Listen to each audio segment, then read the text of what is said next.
Motor listrik adalah mesin listrik yang berfungsi untuk mengubah energi listrik menjadi energi mekanik, di mana energi mekanik tersebut berupa putaran dari motor. Menurut sumber tegangan yang digunakan, motor listrik dapat dibedakan menjadi dua, yaitu motor listrik AC dan DC. Motor listrik DC adalah motor listrik yang memerlukan suplai tegangan arus searah pada kumparan medan untuk diubah menjadi energi gerak mekanik. Kumparan medan pada motor DC disebut stator atau bagian yang tidak berputar, dan kumparan jangkar disebut dengan rotor atau bagian yang berputar. Contoh penggunaan motor listrik DC pada kehidupan sehari-hari yaitu pada pompa air, kipas angin, vacuum cleaner, dan motor DC. Prinsip kerja atau mekanisme kerja motor listrik sederhana. Pertama, arus listrik dalam medan magnet akan memberikan gaya. Kedua, jika kawat yang membawa arus dibengkokkan menjadi sebuah lingkaran atau loop, maka kedua sisi loop, yaitu pada sudut kanan medan magnet, akan mendapatkan gaya pada arah yang berlawanan. Ketiga, pasangan gaya menghasilkan tenaga putar torku untuk memutar kumparan. Keempat, motor-motor memiliki beberapa loop pada dinamonya untuk memberikan tenaga putaran yang lebih seragam, dan medan magnetnya dihasilkan oleh susunan elektromagnetik yang disebut kumparan medan. Gaya Lorentz adalah gaya yang ditimbulkan oleh muatan listrik yang bergerak, atau oleh arus listrik yang berada dalam suatu medan magnet.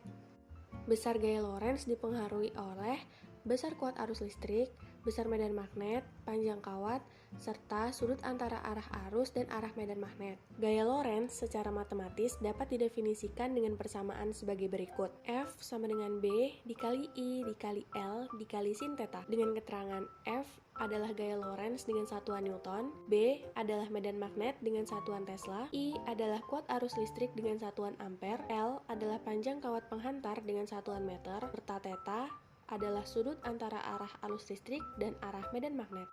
Prinsip kerja mobil berpenggerak kincir angin. Alat ini bekerja dengan menggunakan aliran listrik yang berasal dari baterai, kemudian dihubungkan ke dinamo dengan menggunakan kabel sebagai alat penghubungnya. Kemudian dinamo tersebut dapat menghasilkan sebuah putaran karena dinamo tersebut langsung terhubung dengan sebuah kincir angin sehingga menghasilkan tenaga angin. Prinsip kerja dinamo hampir sama dengan generator, yaitu memutar kumparan di dalam medan magnet atau memutar magnet di dalam kumparan. Prinsip kerja kincir adalah dengan mengkonversikan energi angin menjadi energi mekanis dalam bentuk gaya dorong dan gaya angkat. Adapun tujuan dari pembuatan motor listrik sederhana ini adalah agar mahasiswa dapat mengetahui bahwasannya di dunia teknologi modern yang sudah canggih ini, kita dapat melakukan suatu inovasi di dalamnya.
Kekurangan dan kelebihan pada alat. Kekurangan pada alat ini yaitu bebannya terlalu berlebihan, dinamo alat kurang baik, serta bentuk yang kurang aerodinamis. Kelebihan pada alat ini yaitu biaya yang dikeluarkan tidak banyak, serta mudah dibuat dan mudah dipraktekkan.